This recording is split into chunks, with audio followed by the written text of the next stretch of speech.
Welcome back to the Fever, everybody. And for this week's games, I know you're dying to see who George is going to pick this week. He went 7-1 last week, but I'm not going to beat you up on that one game. I think we both thought Post would beat Sundown in that one. I am the Godfather. Monterey looking to get 2 wins now under Coach Todd Pearson. It's going to be a battle of 2 new coaches at 2 new schools. Thursday night at Lowry Field, and Monterey takes on Tascosa. George, who do you like in this one? Yeah, it's going to be an interesting matchup. Like you said, 2 coaches. We had the same thing with Monterey last week. A debut of 2 new coaches. Kind of the same thing again.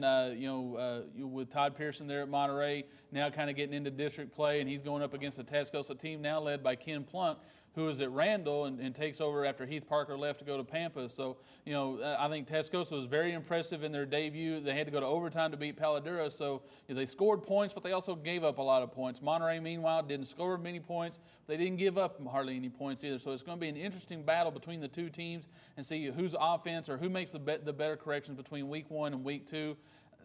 Conventional wisdom kind of lends me to lean a little bit more towards Tascosa because I think they have some of the better offensive personnel. But for some reason, I think Monterey's defense is going to prevail in this one. Being at home, I want to go with the Plainsmen. Kind of an upset this week.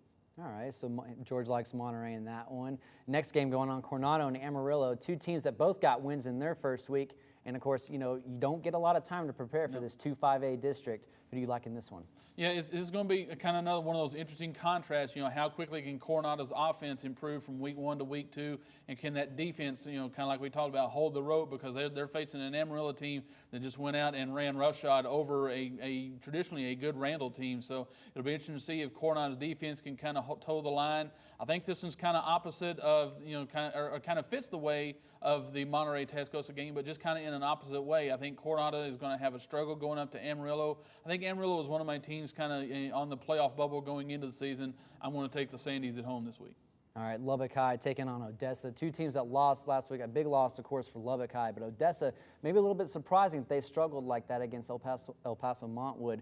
Can the Westerners be able to get a win out of this one maybe? Yeah, that was an interesting score, coming out of Odessa. They lost 20-13. That offense out there that put up so many points for Odessa last year only scored 13 points. I don't know if that's because they just had some kinks. They did have some turnovers I saw, but I'm not sure if that led just, entirely to it or if it was Montwood's defense. Thing is, though, I don't know if Lubbock High is going to have the defense necessary to stop them out there. I mean, they struggled to stop a very balanced Friendship team. Odessa is a very balanced offensive team as well. I think Lubbock High is probably going to struggle on the road again. I like the Broncos down at home in Odessa. All right, next one, Dumas taking on Friendship. And Friendship, I mean, we can't mention them enough. They just keep reloading. They looked great after they got over that first half kind of hiccups against Lubbock High. Do they just continue and go to 2-0 this week? I think so. I think Friendship, looks like they've got all the tools necessary to be able to make another deep run. And the thing is, they kind of get lost in the deal. They lost, one of their top receivers and their top starting safety, Ashton Hastings, a very gifted athlete, to a knee injury. Not sure how serious it was. I talked to Brad Davis on Monday. They were just going to get the MRI on Monday to see how bad it was, but it didn't look good. He was in one of those immobilizing sleeves. So if they lose him, that's going to be a blow. But they lost him fairly early in the game, and they were still able to put up 52 points, rack up over 300 yards, or almost 400 yards of offense. So I think Friendship's offense will be fine. I think Friendship's defense will be fine. I think Dumas is going to come down here, and they're going to get a little bit of a rude awakening. I look for Friendship to win big in this one. All right, Estacado taking on Pampa this week. They got a tough loss last week against Hertford. What do you see in store for Danny Cervantz and the Matadors this week? I think Estacado bounces back pretty good. Now, whether that's a win or not, I'm not sure. That we'll have to see if they correct the mistakes. But I think mentally they'll be okay. It's just some of the things physically they've got to work on. Taking negative plays, penalties at the wrong times. Of course, when is there ever a good time for a penalty? Right. They've just got to correct the mental mistakes, and the physical things will come along. It's a long road for Pampa. Heath Parker, like we said, is kind of instigating his stuff there as well. I think Estacado comes out with a win this week. I think it's close. I think it may be less than a touchdown, but I think Estacado will squeak out a win at home this week. All right, Cooper, another team with a solid player in their system with Tay Richardson. They're going to be still looking for their first win, taking on Snyder. Do they finally be able to put something together and maybe get that offense clicking on the same level? We'll see. Snyder's always been kind of a big bugaboo for Cooper in the past few years, and this has not been a pretty game for the Pirates in the past.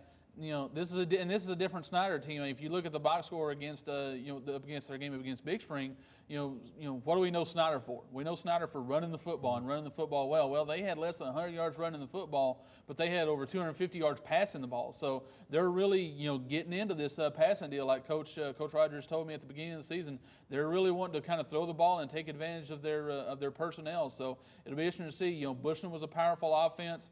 Snyder is also a powerful offense. I just don't know if Cooper has got enough right now. I think they will eventually. I just don't know if they have enough right now to match that. I like Snyder, but I think it's going to be a high-scoring game. I think you're probably talking about both teams in the 30s. I think you're talking about a high-scoring game, but I think Snyder prevails. All right, Lockney and Floydada, two teams also looking for their first wins in the second week. Floydada met up with Roosevelt last week. Do they try to find a way to maybe get a win this week? I think so. The Floyd County War is always something special, no matter the year or the teams or who's involved or who's not involved. So you've got two teams that are still trying to find themselves as well. Lockney, I believe, took a 9-0 loss to Slayton, if I'm not mistaken. I might be mistaken on that. And like you said, Floydada took a loss to Roosevelt, but that we all know that Roosevelt team is going to be a pretty good football team by the end of the season. So it'll be interesting. I think with this one, with the Floyd County War, go with the home team. I think Floydada wins in a low-scoring game. All right, Morton, Coach Donnery is one of our favorite guys to talk to. He told us at the beginning of the year he's still hoping he has guys in those positions to make plays with so many injuries. They're going to be taking on Seagraves in their first game of the season. Who do you like in this one? This is an interesting one because Morton didn't play last week. Some teams will play the week 0, or most teams will play the week 0, then take a bye at the midweek. Then some teams will not play in that week 0, and then just play 10 straight games. So Morton is one of those that likes an extra week to go and get ready. We'll see if he found him a quarterback, because the two he had were injured going into the season. But Seagraves, I think Seagraves was one of the surprises of the first week. Going out and just hammering McCamey, a very traditionally power team like McCamey, the Badgers out there, and it was a 46-13 game. So it'll be interesting to see. I think Seagraves, having gotten that week of work in against an opponent and the way they played, I like Seagraves in this one. I think Seagraves may be one of those teams we have to watch out for. I'm going to go with the Eagles on this week. All right, so Georgia's picks for week 1, which is actually the second week of the season, of course. Monterey over Tascosa, Amarillo over Coronado, Odessa over Lubbock High, Friendship over Dumas, Estacado over Pampa, Snyder over Cooper, Floydada over Lockney, and Seagraves over Morton. I believe that is a home sweep for all the teams this week in Georgia's picks. And that'll do it for this edition. Not intentional. That'll do it for this edition of Football Fever. Enjoy the games this weekend. For George Watson, I'm Travis Cram. We'll see you next week. Catch the Fever.